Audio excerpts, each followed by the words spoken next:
힘든 마음에 쉬고 싶지만 오늘 나오신 귀한 자리에 성령께서 함께 하심으로 우리의 문제가 떠나가게 하시고 또 기도함으로 우리의 연약함을 예수 그리스도의 이름으로 해결받는 귀한 오늘의 이 시간이 되시기를 바랍니다.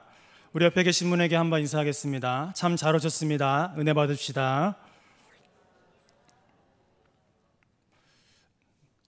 네, 오늘 본문 시편 131편의 말씀은 시편 120편부터 134편까지의 15편의 그 성전 순례 시편 중에서 12번째 시인데요.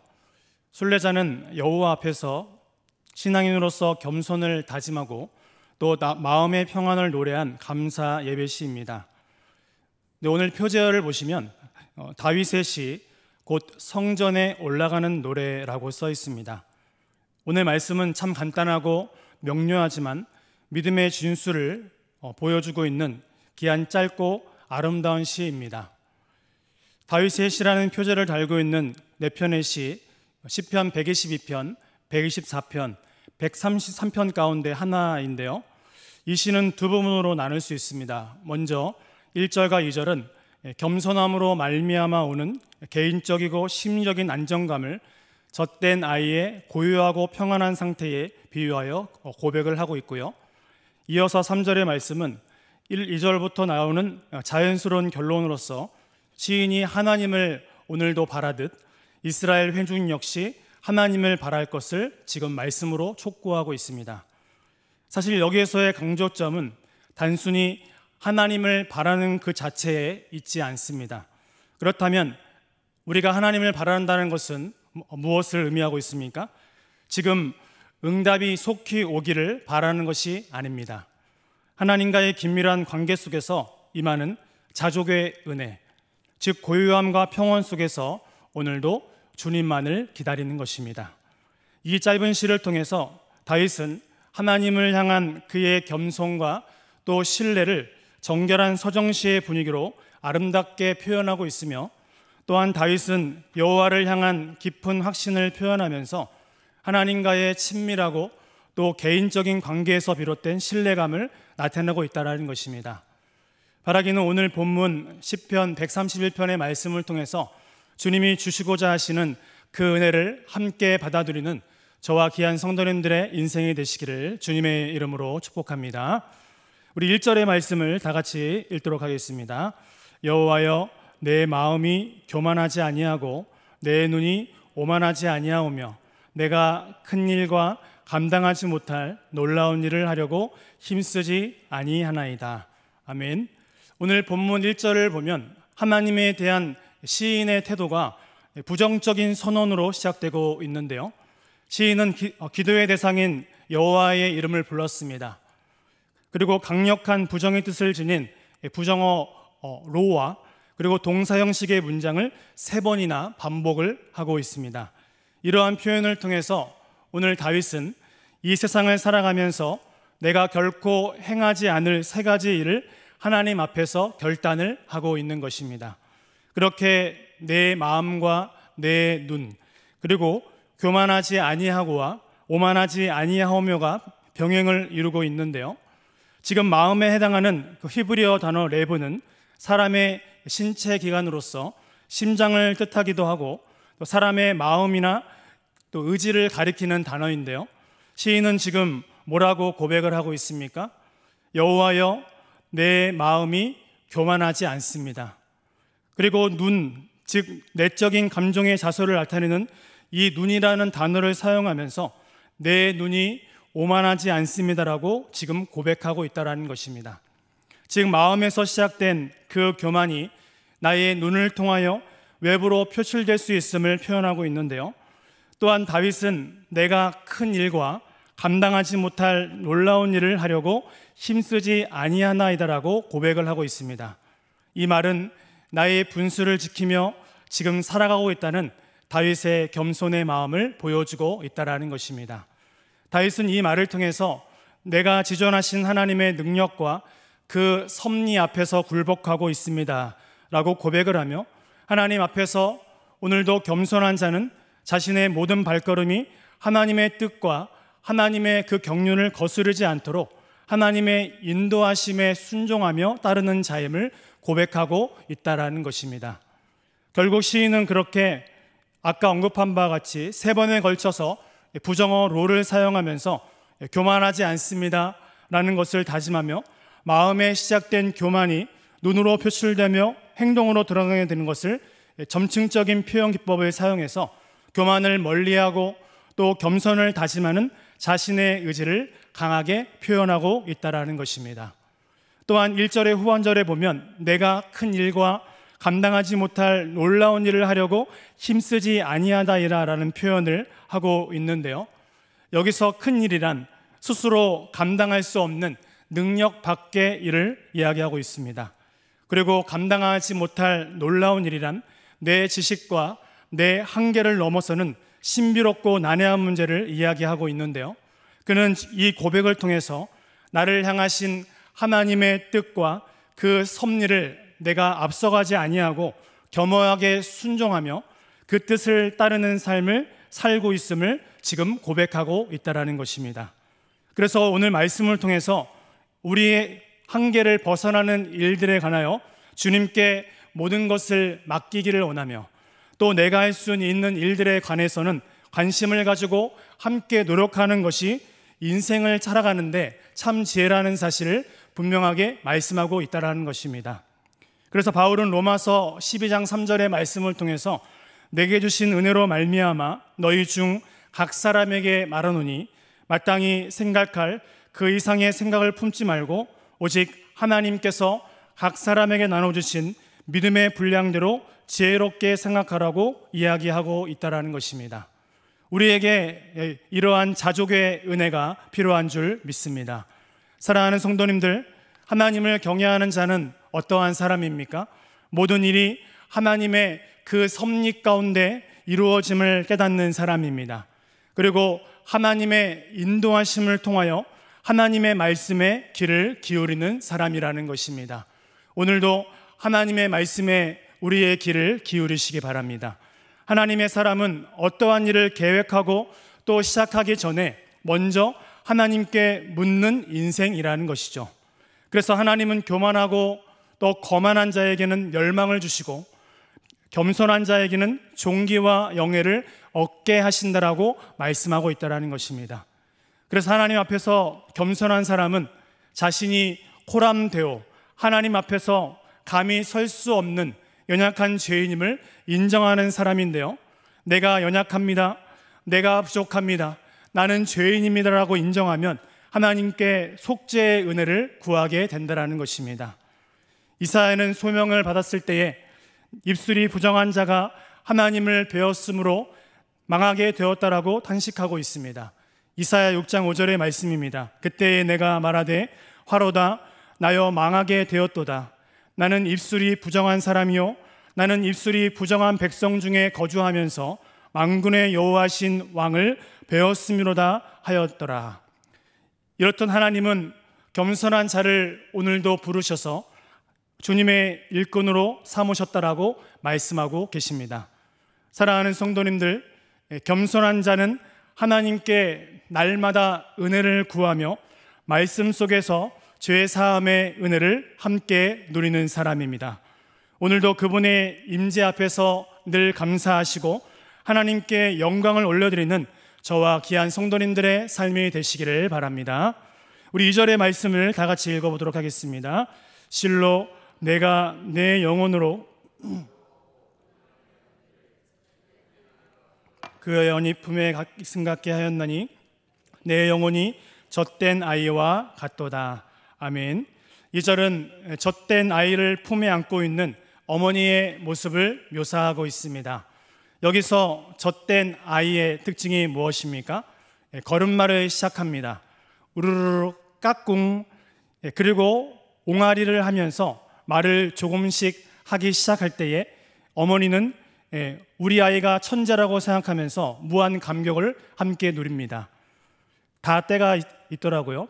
예전 교회에서 담임 목사님과 신방을 마치고 밤 9시 넘어서 퇴근을 했는데요, 유치부에 올라간 시온이가 저에게 이렇게 말했습니다.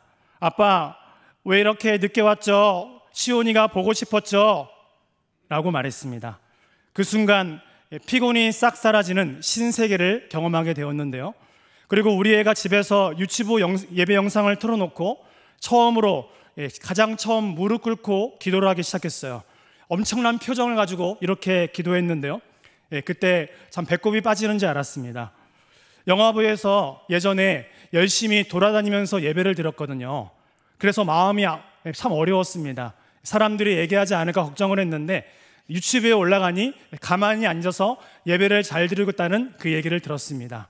다 때가 있는 것 같습니다. 그렇게 모든 것에 호기심을 갖기 시작하는 때가 이 어린아이의 모습이라는 것이죠. 그런데 다윗은 이러한 상태를 지금 비유적으로 표현하면서 믿음이 연약할 때에는 세상의 욕심으로 말미암아 항상 불만족한 상황에 있었지만 주님을 만난 이후에는 우리가 천국의 소망을 가지고 영생의 기쁨을 안 이후에는 세상의 것보다 하나님의 품 안에 있는 것이 더욱 좋다라는 사실을 깨달았다는 것입니다. 이 사실이 맞으십니까? 세상이 좋으십니까? 하나님이 좋으십니까? 대답을 크게 하셔야 됩니다. 세상이 좋으십니까? 하나님이 좋으십니까? 아멘. 그래서 우리가 하나님의 그 말씀을 깨닫고 하나님의 능력을 경험한 이후로는 우리가 영적으로 만족하게 된 그 고요함과 또 평안함을 어린아이의 비유를 통해서 오늘 다윗은 묘사하고 있는데요. 그렇게 어머니의 품에 안겨 잠든 평안한 아이의 모습, 그 모습을 한번 상상해 보시기 바랍니다. 세상 그 어떤 근심도, 그 어떤 걱정도 모르는 평안함 그 자체의 모습입니다. 그 모습이 바로 세상에 집착하지 아니하는 한 단계 더욱 성숙한 다윗의 마음이었다라고 고백을 하고 있다는 것이죠. 그러나 지금 중요한 사실은 무엇입니까?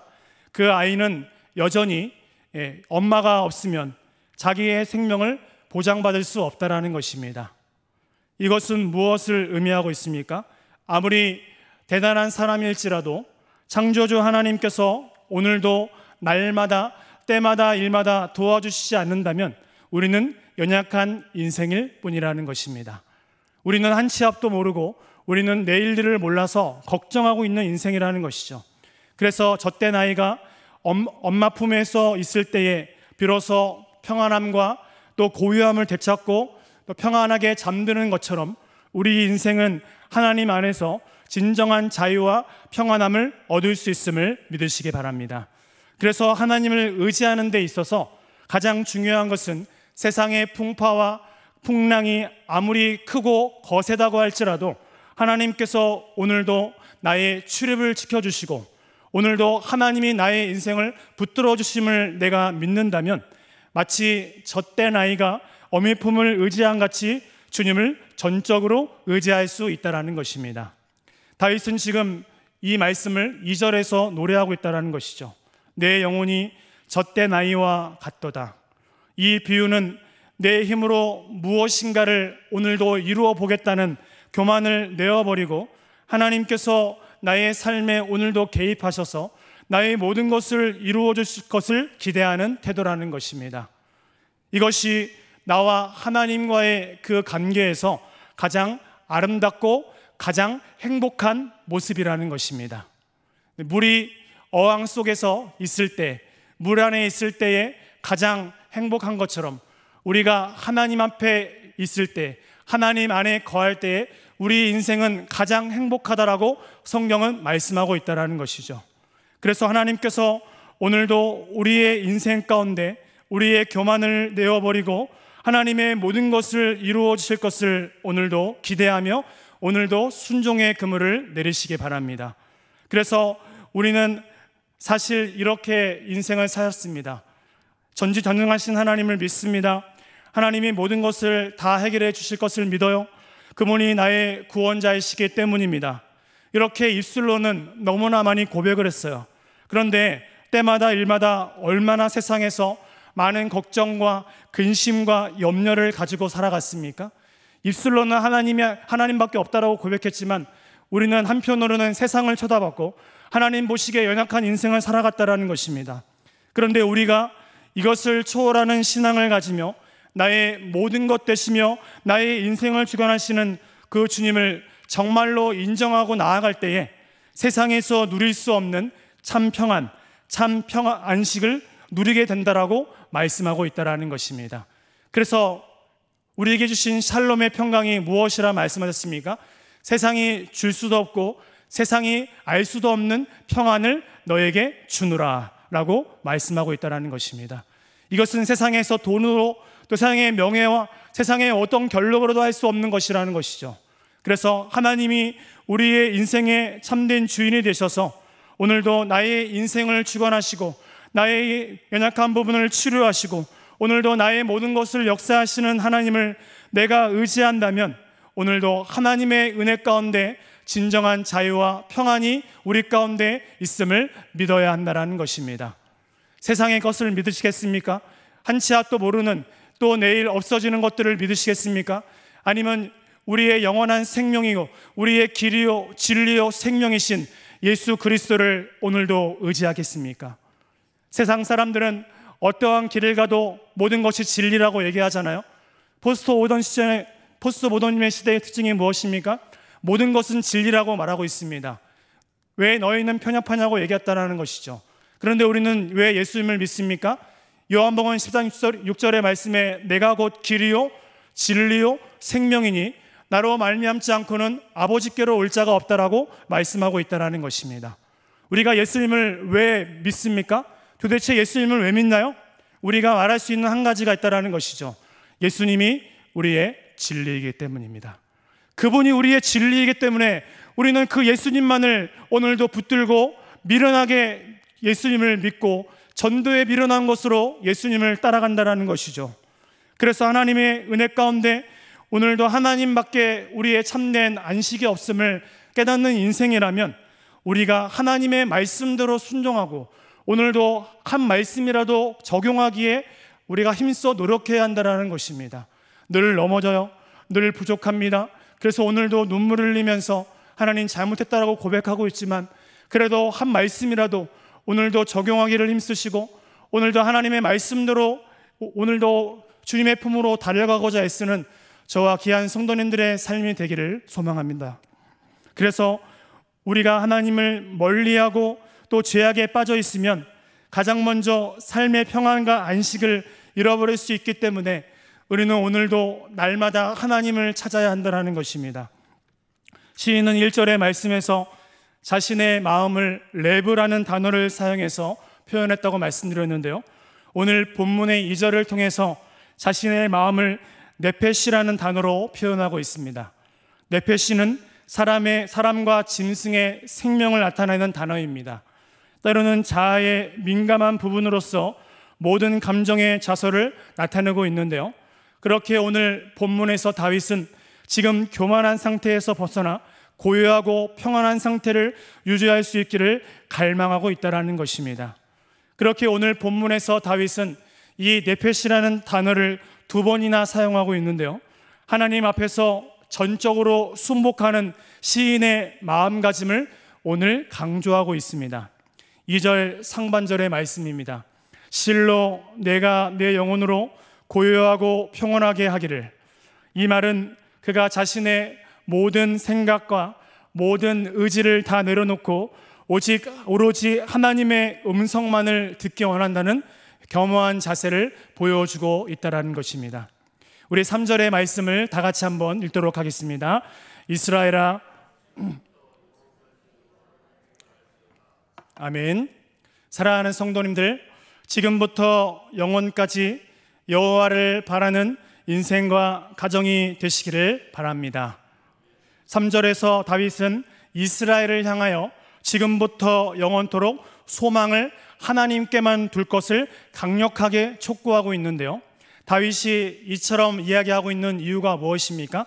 하나님께 소망을 둔 그의 삶이 누리는 평안과 그 안위가 세상을 의지하고 소망하며 살았을 때와는 비교할 수 없이 크고 또 가치 있는 것임을 깨달았기 때문입니다.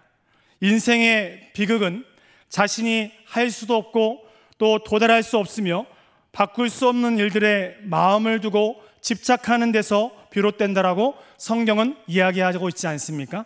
그렇게 탐욕과 또 욕망은 나의 인생을 힘들게 하고 나의 마음을 지치게 한다라는 것입니다.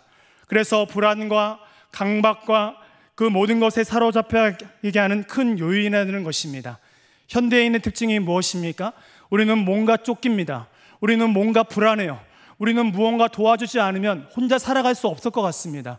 그래서 우리는 날마다 걱정하고 날마다 두려워하는 인생을 살아간다는 것입니다. 하지만 그리스도인들은 예수님께서 나의 구주가 되시고 하나님이 나의 목자가 되심을 믿는 사람이라는 것이죠. 그래서 걱정하지만 다시 일어서는 사람입니다.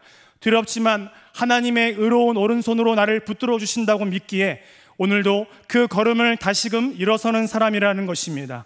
그래서 하나님께서 오늘도 이 시인의 입을 통해서 무엇을 말씀하고 있어요? 젖된 아이가 어미 품에 있음같이 우리가 여호와 앞에 붙어 있을 때에, 그분의 품에 안겨 있을 때에 진정한 평안이 있다라고 우리에게 말씀하고 있다라는 것입니다. 그래서 하나님의 그 넘치는 사랑, 하나님의 놀라운 역사를 경험한 인생은 결코 잠잠히 하나님만을 바랄 수밖에 없다라는 것입니다. 그 사실을 믿음으로 우리는 하나님을 지금 예배하고 있어요. 하나님을 찬양하고 있다라는 것입니다. 그래서 우리는 하나님을 경외하는 인생을 살아가야 하는데요, 하나님을 경외하는 것이 무엇입니까? 여호와를 공경하고 여호와를 우리가 두려워하는 것입니다.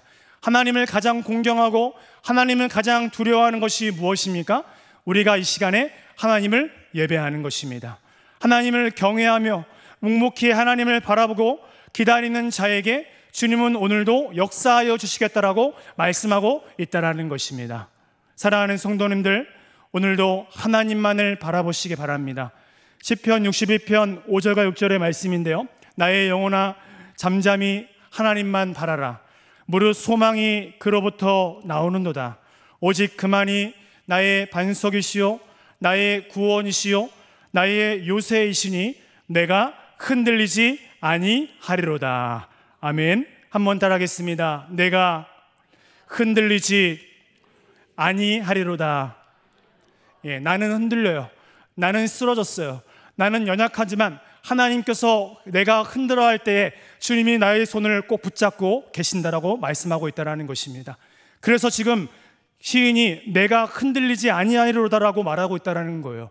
사람은 흔들리잖아요. 사람은 넘어지잖아요. 하지만 우리가 하나님의 은혜 가운데 다시금 일어나게 하시는 분이 내가 아니라 살아계신 하나님을 믿는다면 오늘도 우리는 다시금 일어날 수 있다는 것입니다. 다시금 새 힘을 얻고 나아갈 수 있다는 것입니다. 독수리의 날개쳐 같은 새 힘을 우리에게 허락해 주시기 때문입니다. 그래서 우리의 인생의 주어는 항상 내가 아니라 살아계신 하나님이심을 믿으시기 바랍니다. 하나님이 하셨습니다. 하나님이 오늘도 하실 것입니다. 하나님이 앞으로도 하실 줄 믿습니다.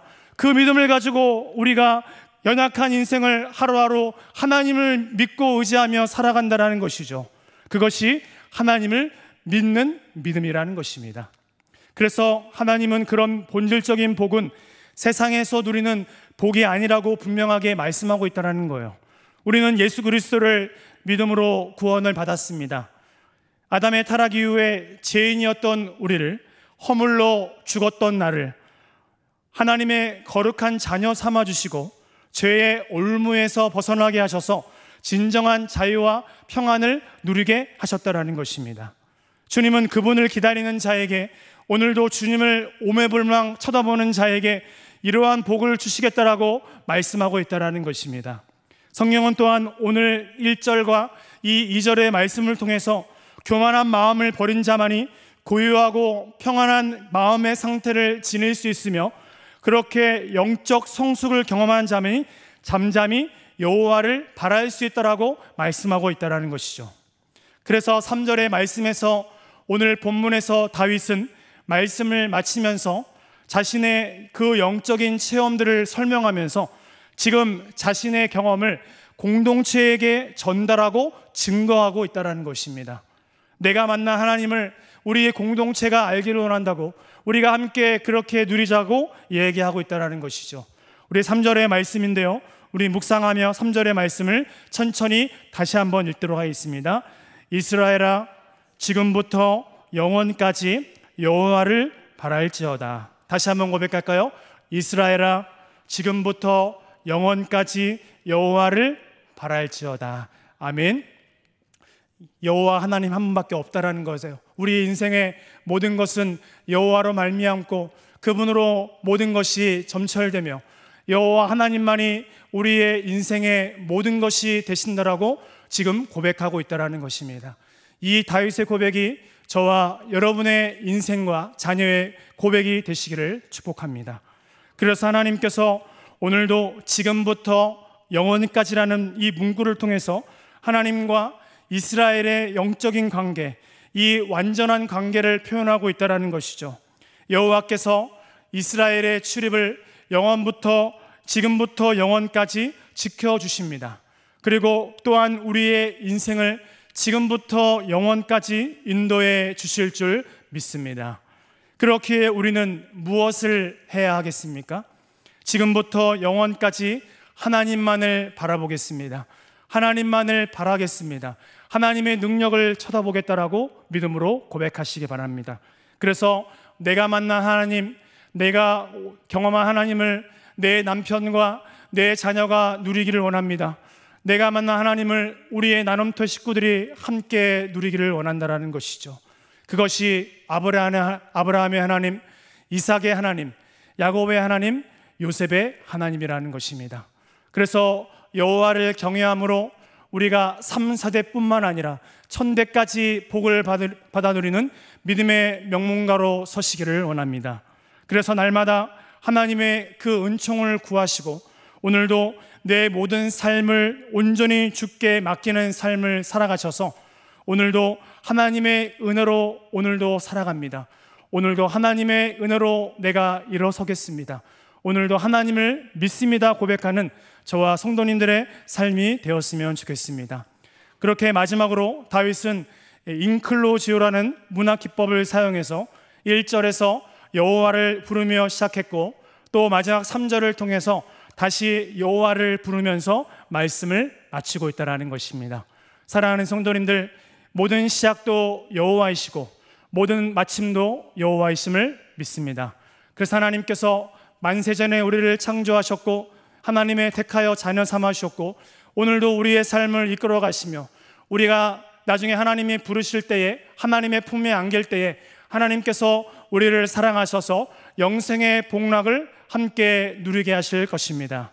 그래서 바라기는 남은 한 주간의 삶도 우리의 시작과 끝이 되시는 알파와 오메가가 되시는 여호와를 만나만할 때에 찾으시고 여호와께 부르시죠. 그분이 우리의 삶을 인도하시고 우리의 삶을 늘 책임지시는 역사가 저와 모든 성도님들의 삶 가운데, 가정 가운데, 우리 교회 가운데 함께하여 주시기를 주님의 이름으로 축복합니다.